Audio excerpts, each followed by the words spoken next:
요한복음 7장 1절부터 9절 말씀까지 한 절씩 교독하시겠습니다. 제가 먼저 읽겠습니다. 그 후에 예수께서 갈릴리에서 다니시고 유대에서 다니려 아니하심은 유대인들이 죽이려 함이로라.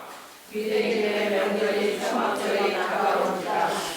그 형제들이 예수께 이르되 당신이 행하는 일을 제자들도 보게 여기로 떠나 유대로 가소서. 스스로 나가기를 구하면서 멈춰서 일어나가니 이 일을 행하려 하거든 자신을 세상에 나타내서 하니. 이는 그 형제들까지도 예수를 믿지 아니함이로라. 예수께서 이르시되 내를 향하지 말아야 너희는 오늘 준비되어 있으리라. 세상이 너희를 미워하지 아니하되 나를 미워하나니 이는 내가 세상의 일들을 악하다고 증언함이라. 너희는 명절에 올라가라. 내가 아직 찾아다녔으니 나는 이 명절에 아직 올라가지 아니하노라. 함께 읽습니다. 이 말씀을 하시고 갈릴리에 머물러 계시니라. 아멘. 자, 우리 함께 기도하시겠습니다. 하나님 아버지, 이 시간 주의 말씀을 우리가 함께 들을 때에 성령님께서 우리의 마음 문을 열어주셔서 하나님의 뜻을 우리가 깨달으며 말씀대로 순종하며 그 말씀이 우리의 삶의 빛이 되며 등불이 될 수 있는 귀한 은혜의 시간으로 인도하여 주옵소서. 예수님의 이름으로 기도하옵나이다. 아멘. 요즘에 파리 올림픽이 한참입니다. 올림픽 보십니까? 잘 안 보십니까? 네. 가끔 이제 유튜브 보다가 이렇게 뜨면 잠깐 하이라이트로 이렇게 저는 보게 되는데 TV는 잘 보지 않아서 요즘 그렇게 되더라고요. 한국이 잘하더라고요, 그죠? 금메달을 많이 따는 것 같습니다. 근데 보니까 그 메달 순위를 보면 1등이 누군가 여기 관심이 있고, 한국이 얼마나 됐나 여기에 관심이 있고, 그다음 미국이 얼마나 됐나 이것도 관심이 있더라고요. 다른 건 별로 관심이 없는데 그거는 관심이 있게 되는 것 같습니다. 제가 왜 올림픽 얘기를 하냐면 그 개막식 얘기를 조금 하려고 이 말씀을 드립니다. 저는 개막식을 못 봤는데 개막식에 대한 이야기가 좀 많더라고요. 개막식을 하다가 저는 보지를 못했습니다만 아마 기독교를 조금 비하하고 조금 이렇게 조롱하는 듯한 그런 퍼포먼스를 아마 했던 것 같습니다. 근데 거기에 대해서 저에게 많이들 물어보시더라고요. 어떻게 생각하냐고. 안 좋게 생각하죠. 당연히. 세상 사람들은 기독교에 대해서 그런 기본적인 태도들을 가지고 있는 것을 현 세대에서 우리가 보게 되는 것 같습니다. 겉으로는 말을 안 하지만 속으로는 비하하고 조롱하고 우습게 보는, 이해가 되지 않기 때문에 그런 현 상황 가운데 우리가 있는 것은 분명한 것 같습니다. 그런데 지금만 그런 것이 아닙니다. 예수님께서 활동하셨던 그 예수님께서 계셨던 바로 그때도 예수님을 사람들은 조롱하고 의심하고 심지어는 예수님에게 귀신 들렸다고까지 그렇게 말하는 이야기가 오늘 7장 전체에 나타나는 주제입니다. 자, 예수님을 반대했던 사람들은 누굴까? 놀랍게도 예수님의 형제들이 예수님을 반대를 했고요. 그 당시에 종교 지도자들이, 그러니까 종교에 대해서 하나님을 많이 안다고 하는 사람들이 예수님을 심하게 반대를 했고요. 그리고 많은 대중들이 예수님에게 비난의 의심의 눈초리를 보냈습니다. 오늘은 예수의 가족이 어떻게 반대를 했나 하는 그런 말씀입니다. 자, 1절 말씀을 우리 함께 읽겠습니다. 시작. 그 후에 유대에서 다니려 아니하심은 유대인들이 죽이려. 그 당시 분위기는 예수님에 대해서 종교적인 적대감을 가지고 있었다고 하는 것이죠.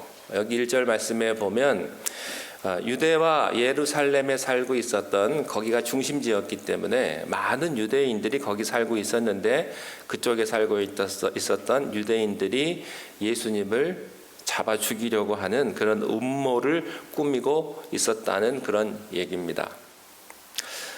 예수님이 태어나신 곳은 베들레헴이죠. 그렇지만 예수님께서 어렸을 때 자라나신 곳은 나사렛이었기 때문에 보통 우리가 예수님을 얘기할 때 나사렛 예수 이렇게 이야기를 합니다. 그래서 그 나사렛에서 가까운 나사렛에서 오셔서 어린 시절을 보냈고 주로 예수님께서는 그 갈릴리 호수에서 사역하는 것을 우리가 알 수가 있습니다. 자, 그러면 예수님의 가족이 누군가 하는 거예요. 물론 예수님에게는 아버지가 있었고 또 어머니가 있었죠. 또 형제들이 넷이 있었고 또 누이들도 있었습니다. 마태복음 13장 55절부터 56절에 보면 예수님의 가족에 대한 소개가 나오는데요. 53절부터 한번 볼까요? 53절부터 시작. 예수께서 이 모든 비유를 마치신 후에 그곳을 떠나서 고향으로 돌아가사 그들의 회당에서 가르치시니 그들이 놀라 이르되 이 사람의 이 지혜와 이런 능력이 어디서 났느냐? 이는 그 목수의 아들이 아니냐? 그 어머니는 마리아, 그 형제들은 야고보, 요셉, 시몬, 유다라 하지 않느냐? 그 누이들은 다 우리와 함께 있지 아니하냐? 그런즉 이 사람이 어디서 났느냐 하고 일단 예수님의 그 네 형제에 대한 이름이 나옵니다. 야고보, 요셉, 시몬, 유다 이 네 사람의 이름이 나오고요. 또 이름은 밝혀지지 않았지만 56절에 보면 누이들도 있었다는 것을 알 수가 있습니다. 가족들의 반응은 이런 것입니다. 굉장히 우려하고 당황했다는 것이죠. 예수님께서 30년 동안 같이 한 가족에서 밥을 먹고 살 때는 이런 일이 없었는데 갑자기 예수님이 어느 날 일어나셔가지고 이상한 말을 하고 다니시는 겁니다. 그 말은 내가 하나님의 아들이다 이렇게 얘기를 하고 나는 하늘에서부터 온 생명의 떡이다. 내 살은 영원한 양식이고 내 피는 생명의 음료다. 내 살을 먹고 내 피를 먹고 마시는 자는 영생을 얻게 될 것이다. 내 피를 먹어라. 이렇게 말씀을 하시거든요. 그러니까 제일 시험에 든 사람들은 가족들이었고 가족 중에서도 같이 자란 형제들이었다고 하는 사실입니다. 그리고 예수님의 그 주변 사람들이 예수님을 미쳤다. 예수님을 죽여야 한다. 예수님은 귀신 들렸다. 이런저런 이야기들을 예수님의 형제들이 듣게 되었을 것입니다. 여러분 있는 얘기 없는 얘기 다 들었을 거예요. 사실인 얘기도 있고 또 아닌 이야기도 있고 또 좋은 얘기보다는 좋지 못한 이야기들을 그의 형제들이 더 많이 듣게 되었을 것입니다. 만약에 여러분의 형제들이 어떤 이유에서든지 다른 사람들의 입 방아에 오르내리면 여러분들은 굉장히 마음에 상처를 받게 될 거예요. 왜? 내 형제이기 때문에. 다른 사람 이야기할 때는 별로 상관이 없어요. 근데 내 형제 얘기할 때, 내 가족 얘기할 때는요 조마조마한 거예요. 오늘 김성희 집사님 기도하셨는데 많은 은혜 받았는데요. 다른 사람 기도할 때는 별로 김대현 집사님이 신경 안 쓰셨을 거예요. 근데 오늘 김대현 집사님이 신경 많이 쓰셨을 겁니다. 왜? 내 가족, 내 아내가 기도하니까. 여러분 다른 사람이 뭐 하든 상관없어요. 그러나 내 가족, 내 형제가 무슨 이야기를 듣느냐는 굉장히 나를 초조하게 하고 내가 잘못 얘기를 들으면 상처를 받고 그렇게 되는 것이죠. 가족들 입장에서는 창피하고 부끄럽고 속상하고 그것이 예수님의 형제들이 느끼는 감정이었습니다. 좀 예수가 좀 그렇게 안 했으면 좋겠다 말이죠. 우리 형인데 우리 오빠인데 그런 얘기 좀 안 했으면 참 좋겠는데 그래서 그 형제들이 예수님을 갈릴리에서 집으로 좀 데리고 오려고 지금이 명절 때니까 집으로 좀 가자. 예수를 데리러 오려고 형제들이 지금 갈릴리에 와서 예수님을 만나서 지금 예수님과 대화를 하는 것입니다. 2절과 3절을 함께 읽겠습니다. 본문 시작. 유대인의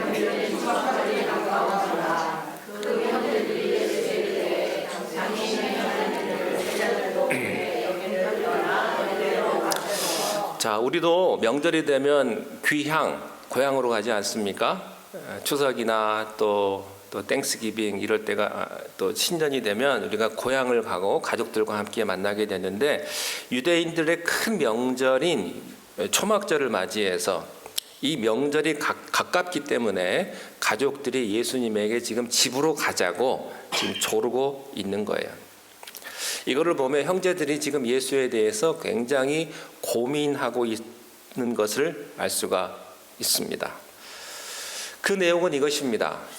지금 형이 자꾸 이상한 소리를 하고 다니는데, 지금 형이 한 그 말이 맞다면 여기서 이러지 말고 여기 갈릴리라고 하는 촌동네는 사람도 별로 없고 여기서 괜히 이렇게 보이지 않는 곳에서 하면 소문도 많이 날 것이고 이상한 소리가 나니까 정 할 말이 있으면 유대로 가서 거기에서 많은 사람들 앞에서 얘기를 하든지 아니면 하지 말든지 지금 예수님에게 지금 이렇게 이야기를 하고 있는 거예요.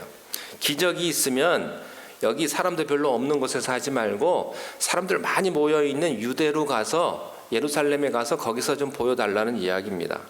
수많은 사람 앞에서 보여주지 왜 이렇게 여기서 이러고 있냐?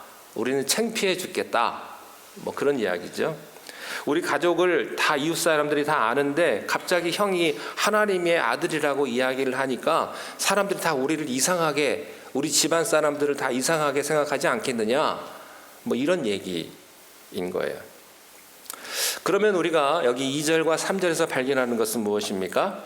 그것은 예수님의 형제들이 예수님을 안 믿었다고 하는 거예요. 예수님을 의심했다고 하는 것이죠. 그리고 의심의 단계를 넘어서서 약간 조롱하고 있는 단계다라고 하는 것입니다. 아마 형제들도 예수 때문에 상처를 받았기 때문에 약간 기분이 상해 있었을 것입니다. 그런 마음의 상처를 가지고 있었기 때문에 그런 반응이 나오지 않았나 생각을 해봅니다. 자, 4절 말씀 함께 읽겠습니다. 4절 시작. 일하는 사람이 없느니 이 일을 행하려 하거든 자신을 세상에 나타내소서. 아니 왜 예수님은 여기 묻혀가지고 여기서 하느냐 하는 거예요. 왜 떳떳하지 않습니까? 자기가 나타나기를 원하면서 묻혀 있다고 하는 것은 논리적인 모순 아니겠습니까? 아니 차라리 드러내놓고 하면 되지 않겠습니까? 이렇게 이야기를 하는 것이죠. 예수님의 동생들의 입장에서 생각을 해보면 한편으로는 또 이해가 돼요. 형이 자꾸 이상한 소리를 하니까. 형이 갑자기 우리 형인데 자기가 하나님의 아들이라고 이야기를 하니까, 그러니까 예수가 실존했던 인물이고 예수가 좋은 이야기를 하고 예수가 박애주의자고 예수가 휴머니스트라고 하는 사실은 우리가 쉽게 이해를 하고 받아들입니다. 그런데 예수가 무리를 건졌다든지 죽은 자를 살렸다든지 폭풍을 잠잠케 하셨다는 데는 우리는 거부감을 갖는 거죠. 대부분의 자유주의의 신학자들이 그렇게 주장을 하는 거예요. 인간 예수는 쉽게 받아들여요. 그러나 하나님의 아들 예수는 받아들일 수가 없는 거예요. 어떻게 그가 하나님이라고 말할 수 있느냐 하는 거죠. 예수님은 참 좋은 분이시긴 하지만 하나님의 아들이라고 이야기하는 부분에 있어서는 쉽게 받아들이기가 어려운 거죠. 그래서 우리가 세상에서 접하게 되는 지저스 크라이스트 슈퍼스타 같은 그런 작품들은 그런 인간 예수의 배경 속에서 만들어진 것입니다. 인간 예수는 다 알겠다 이거예요. 근데 하나님의 아들 예수는 우리가 현대인으로서는 이해가 안 된다는 것이죠. 기적은 이해가 안 된다는 것이죠. 어떻게 오병이어가 일어났겠느냐? 물고기 2마리하고 보리떡 5개를 가지고 5,000명이 말이 되느냐 하는 거예요. 이해가 안 되는 거예요. 예수님의 가족들도 똑같이 그렇게 생각을 했다는 사실입니다. 이러한 예수님의 형제들의 생각을 5절에서 단도직입적으로 이렇게 표현을 하고 있습니다. 5절입니다. 시작. 이는 그 형제들까지도 우리는 이 5절의 말씀에서 아주 중요한 세 가지의 영적인 사실들을 발견합니다. 첫 번째, 영적인 문제는 아무리 피를 나눈 형제도 모른다 하는 거예요. 가까운 식구도 영적인 문제는 서로 의견이 다르다는 것을 알 수가 있습니다. 육적인 문제는 서로 이해를 합니다. 그런데 영적인 문제는 이해가 잘 되지를 않습니다. 네, 그런 일들이 우리가 신앙생활하면 우리 신앙생활에서 많이 나타나게 되는데요. 예수를 믿고 나잖아요. 그러면요, 피를 나눈 형제하고는 별로 안 친하지만 예수를 믿고 성령님 안에서 한 그리스도 된 사람들끼리는요, 피를 나눈 형제들보다 더 가깝습니다. 이게 참 이해하기 어려운 거예요. 이상한 거예요. 그리스도 안에서 한 형제자매들은요, 서로 생각만 해도 좋아요. 죽고 못 살아요. 너무 좋아가지고. 형제하고는 또 달라요. 아무리 피를 나눴어도 이게 다른 것입니다. 가족들보다 더 친하고요, 더 가깝죠.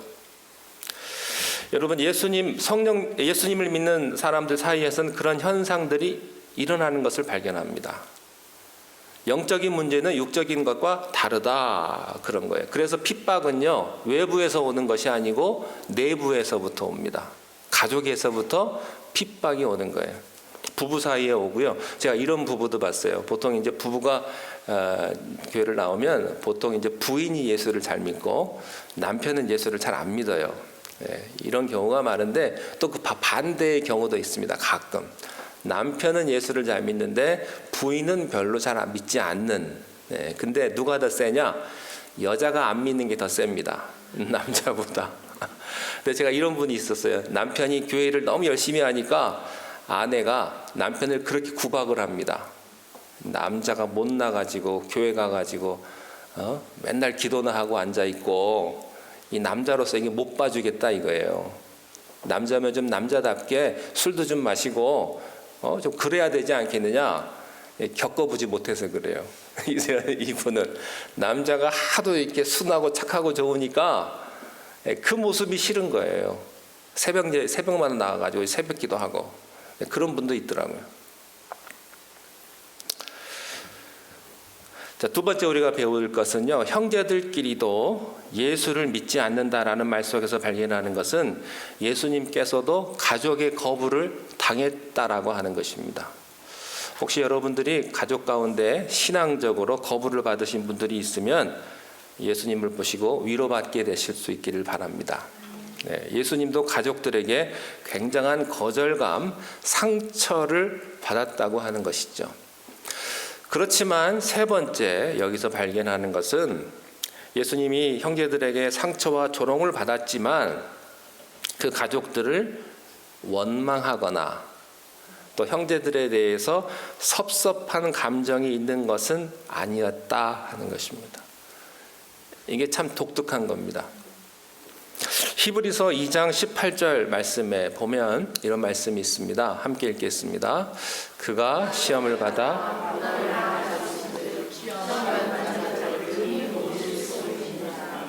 하나님이 우리를 어떻게 이해할 수 있을까? 어떻게 하나님이 인간을 이해할 수 있겠느냐 말이죠. 우리 인간을 어떻게 예수님이 이해할 수 있는가 하는 겁니다. 예수님께서 세상에 오셨을 때 마굿간에 태어나셨기 때문에 이 세상이 비천한 사람들, 가난한 사람들의 마음을 누구보다도 잘 이해하고 계십니다. 예수님께서 십자가에 못 박혀 돌아가셨기 때문에 억울하게 죽으셨기 때문에 억울한 사람들의 마음을 누구보다도 잘 이해하십니다.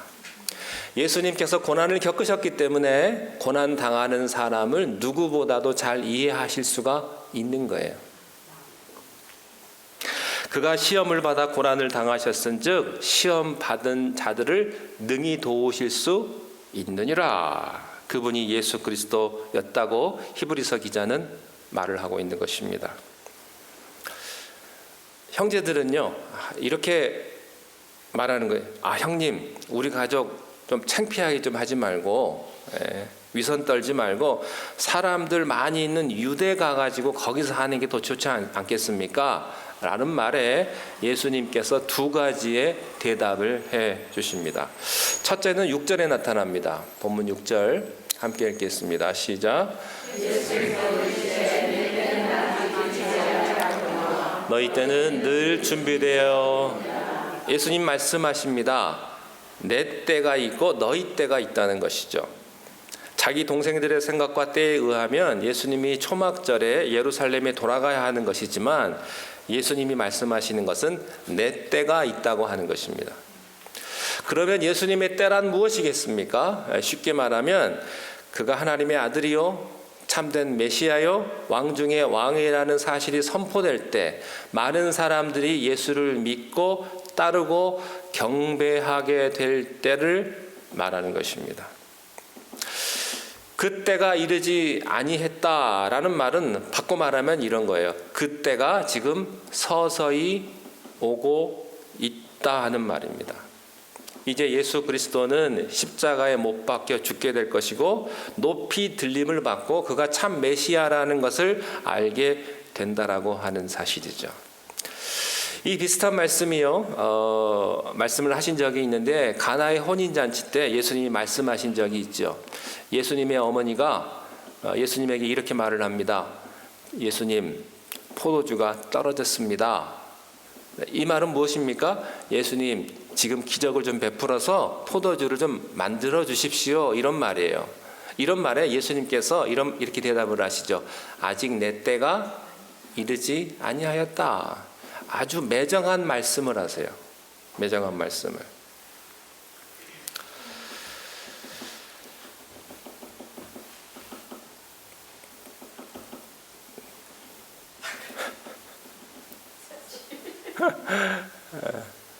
자, 예수님은요, 지금 예수님의 타이밍을 지금 컨트롤하고 있는 것입니다. 조정을 하고 있는 거예요.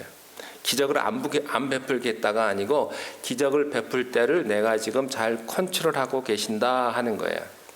우리는요, 지금 당장 예수님께서 기적을 베푸시고 응답해 주셨으면 좋겠다는 그런 생각을 합니다. 근데 예수님은 아직 때가 아니다. 그 말을 바꾸면 이제 기적을 베풀 때가 서서히 오고 있다. 그때가 접근해 오고 있는 것입니다. 요한복음 12장 23절과 또 24절에도 비슷한 말씀이 있는데요. 이 요한복음에 보면 예수님의 이 때에 대한 말씀을 아주 민감하게 표현하고 있는 것을 발견을 합니다. 23절을 함께 읽겠습니다. 시작. 예수께서 대답하여 이르시되 여러분, 예수께서 인자가 영광을 얻을 때는 어떤 때일까요? 사람들이 환영하고 박수 쳐주고 환호할 때일까요? 아니죠. 십자가에 못 박혀 죽고 난 다음에 하나님께서 영광을 받으실 그때를 말하고 있는 거예요. 그러면서 인자가 영광을 얻을 때가 왔다라고 말씀을 하시고 그 말씀 바로 다음에 무슨 말씀을 하시냐면 24절이에요. 이런 말씀을 하십니다. 시작. 내가 진실로 진실로 너희에게 이르노니 한 알의 땅에 떨어져 죽지 아니하면 한 알 그대로 있고 죽으면 많은 열매를. 한 알의 밀알이 땅에 떨어져 죽는다는 말은 누구를 두고 하신 말씀일까요? 예수님을 두고 자기를 두고 하신 말씀이세요. 예수님이 십자가에 죽으면 많은 열매를 맺고 하나님께서 영광을 받게 될 것이다 하는 것입니다. 많은 사람들은요, 내가 영광을 받고 내가 박수를 받고 내가 성공을 하면 내 영광의 클라이막스라고 생각을 하지만 예수님은 그렇게 생각하지 않으셨다는 사실을 여기서 발견합니다. 여러분, 신앙생활이라고 하는 것은요, 다른 말로 하면 시간 이해입니다. 시간. 구원도 시간 이해에서부터 비롯이 됩니다. 우리는 늘 내 시간, 내 인간의 시간, 나의 시간이 기준이 되어서 얘기를 합니다. 뭐 젊었다, 늙었다, 이게 다 자기 기준이에요. 70 되신 분은요, 60이 굉장히 젊은이에요. 그죠? 80이 되신 분은 70 되신 분한테 내가 70만 돼도 좋겠다 이렇게 말씀을 하시고, 다 상대적이에요. 다 자기 중심이에요. 내 시간에 맞춰서 다 생각을 하는 것이죠. 우리는 학교를 다닙니다. 학교를 졸업하고 직장을 다니죠. 그리고 결혼을 합니다. 결혼을 하고 나면 자기가 계획을 세웁니다. 언제 내가 집을 사야지, 또 내가 언제가 되면 은퇴를 해야지. 다 자기 계획, 자기 시간표대로 살아갑니다. 때에 따라서 이야기를 합니다. 자기 때를 맞춘 다음에 그 다음에 하나님 보고 와서 내 시간을 좀 맞춰달라는 것입니다. 여러분, 하나님, 우리들의 신앙생활이 이런 거예요. 내 시간표에 맞춰서 하나님이 좀 축복도 좀 해주고, 내 시간표에 안 맞으면 하나님이 안 계시다 그러고, 내 생각대로 하나님이 축복을 안 해주시면 하나님이 내 기도에 응답을 안 하신다라고 말을 하는 것이죠. 다 자기 중심, 자기 때, 자기 시간표, 다 자기 시간이 있잖아요. 내 시간을 가지고 사는 거예요. 그런데요, 하나님도 하나님 시간을 갖고 사세요. 여러분의 시간이 있고요, 제 시간이 있고 하나님의 시간이 있는 거예요. 여러분의 시간만 귀한 거 아니에요. 다른 사람의 시간도 귀한 거고요, 하나님의 시간이 가장 귀한 거죠. 하나님은요, 여러분을 향한 계획이 있으세요. 하나님의 시간표가 있다고요.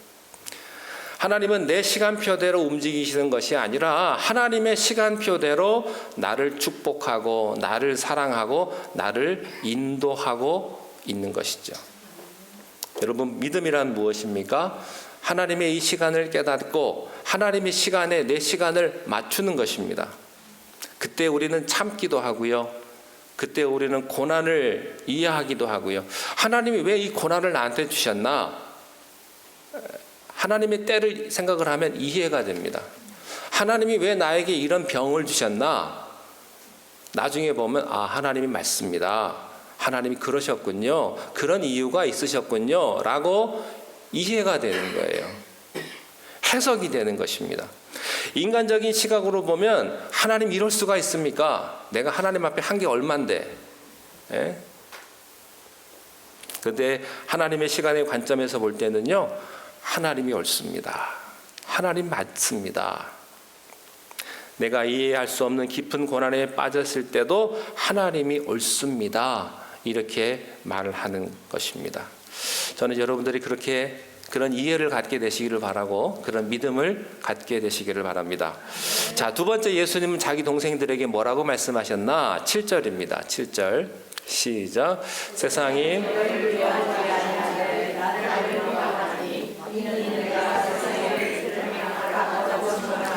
왜 사람들은 예수님을 미워하는가? 너희들은 미워 안 한다. 너희들은 미워 안 하지만 나는 미워한다. 세상 사람들이 너희들은 죽이려고 하지 않지만 나는 죽이려고 한다 하는 것이죠. 그 이유가 무엇인가? 그것은 예수님께서 세상의 일들을 악하다고 지적하셨기 때문이다 하는 거예요. 증거하셨기 때문에 이런 일이 생겼다라고 하는 것이죠. 여러분, 우리가 세상이 악하다고 하면요, 세상이 가만 안 있어요. 우리를 공격을 합니다. 동성애가 잘못됐다고 이야기를 하면요, 가만 안 있습니다. 공격을 합니다. 막 때로 몰려가지고. 예수님께서 이렇게 말씀하신 거예요. 8절입니다. 8절과 9절의 말씀을 계속 읽겠습니다. 시작. 올라가라. 내 때가 아직 차지 못하였으니 나는 이 명절에 아직 올라가지 아니하노라. 이 말씀을 하시고, 결국 예수님의 형제들은 예수님을 자기 뜻대로, 자기들의 의도대로 데려가지 못하고 설득에 실패하는 것을 보게 됩니다. 너희들은 명절에 그냥 가라. 내 때가 아직 차지 못했다. 이 말씀은 6절에 있는 말씀을 좀 보완하시는 말씀이죠. 안 하겠다는 뜻이 아닙니다. 때가 성숙하지 않았다. 아직 시간이 남았다라는 뜻이죠. 예수님은 그 때가 돼야 움직인다는 것입니다. 저도요, 제가 저 자신을 보면 참 조급한 게 굉장히 많아요. 목회를 하다가 보면 저분은 좀 빨리 좀 변화받고, 아무리 기도를 해도 변하질 않아요. 아무리 기도해도 교회를 오지 않아요. 1년 지나고 2년 지나도 좀 오셨으면 좋겠는데 이게 잘 안 돼요.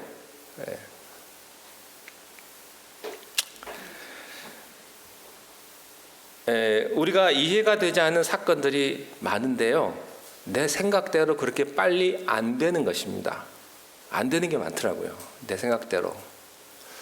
고린도전서에 보면요, 사랑에 대한 정의가 나오는데 그 사랑의 정의가 뭡니까? 사랑은 오래 참는다. 왜 사랑이 오래 참는 것일까? 라는 말씀이 이해가 되는 것이죠. 히브리서에 보면요, 로마서는 의인은 믿음으로 말미암아 산다 이렇게 되어 있는데 히브리서의 컨셉은요, 의인은 기다림으로 말미암아 산다, 그런 컨셉입니다. 그러니까 의인은 기다리는 사람이다 하는 거예요. 믿음은 기다리는 것이다. 조급한 게 아니고 후다닥 해치워버리는 것이 아니고, 내 평생을 한 비전, 한 믿음을 가지고 내가 보지는 못했지만, 내가 듣지는 못했지만 나는 그냥 그 길을 믿음으로 가는 것입니다. 믿음으로 간다는 말은 기다림으로 간다는 것이죠. 기다릴 줄 아는 사람. 사랑은, 진짜 사랑은, 내가 정말로 사랑하는 사람은요, 내가 오래 기다려주고 참아주는 거예요. 끝장내는 게 아니고요. 하나님이 우리를 기다려주지 않았더라면 우리는 어디로 갔겠습니까? 여러분, 우리가 얼마나 실수가 많고 허물이 많습니까? 여러분이나 저나 실수투성이요, 말하는 것마다 사람들에게 상처를 주고, 나는 그러고 싶지 않지만 내가 다듬어지지 않고 내가 성숙해지지 못했기 때문에 내 말 듣는 사람들이 다 상처를 받아요. 자기가 모를 뿐이지. 우리가 그렇게 부족하고 허물이 많지만, 그렇게 미숙함이 많은데 마치 부모님이요, 자기의 자녀의 허물과 미숙함을 다 기다려주는 것처럼, 그래서 부모님이 그거를 다 받아들이는 것이 사랑인 것처럼 하나님이 우리들의 미숙함과 부족함을 끝까지 기다려주시고 참아주시고 또 기대를 포기하지 않으신다고 하는 것입니다. 자, 예수님께서는요, 아직 내 때가 차지 않았기 때문에 움직일 수 없다 이렇게 말씀을 하십니다. 결국 가족들은 떠났고 예수님은 또 홀로 남아 있게 되었습니다. 친형제들에게 이해를 받지 못했을 때 얼마나 외롭고 고독하겠습니까? 그러나 사실 인생의 본질은 외롭고 고독한 겁니다. 외롭고 고독한 것을 너무 특이하게 생각하지 마십시오. 그것이 인생의 본질입니다. 만약 나에게 하나님이 계시고 그 진리가 내 안에 있다면 고독과 외로움은 그렇게 두려워할 필요가 없습니다. 진짜 두려워할 것은요, 내 안에 진리가 없는 것이고요, 진짜 외로운 것은요, 내 안에 하나님이 안 계신 거예요. 내가 홀로 있다는 것은 심각한 게 아니에요. 여러분, 죽을 때도 혼자 가는 거고요, 언제나 사람은 혼자 있어요. 가족이 있어도 혼자고요, 자식이 있어도 혼자예요. 혼자. 그러나 우리에게 진정한 위로는 무엇입니까? 하나님이 나와 함께 계시다는 것. 우리에게 진정한 축복은 무엇입니까? 나는 고독하지만 진리이신 예수 그리스도를 믿고 그분을 따르고 그분과 함께 간다고 하는 사실입니다. 저는 여러분의 마음속에 이런 믿음이 있기를 바랍니다. 나는 이 길을 잘 가고 있다. 나는 이 믿음을 잘 지키고 있다. 나는 정말 하나님 잘 믿었다. 내가 환영을 받든 못 받든, 내가 아프든 건강하든, 내가 성공하든 성공하지 못하든 나는 이 길을 잘 가고 있다. 나는 죽음을 초월해서도 나는 이 길을 갈 거다. 그럴 때 여러분은 세상에서 결코 외롭지 않고 고독하지 않게 될 것입니다. 그리고 우리는 기다릴 수 있고 인내할 수 있고 참을 수 있고 또 주님의 은혜 가운데 날마다 거할 수가 있게 되는 것입니다. 기도하겠습니다. 살아계신 하나님 아버지, 때로는 나와 가장 가까이 있는 사람을 통해서 반대를 경험하고 핍박을 경험한다 할지라도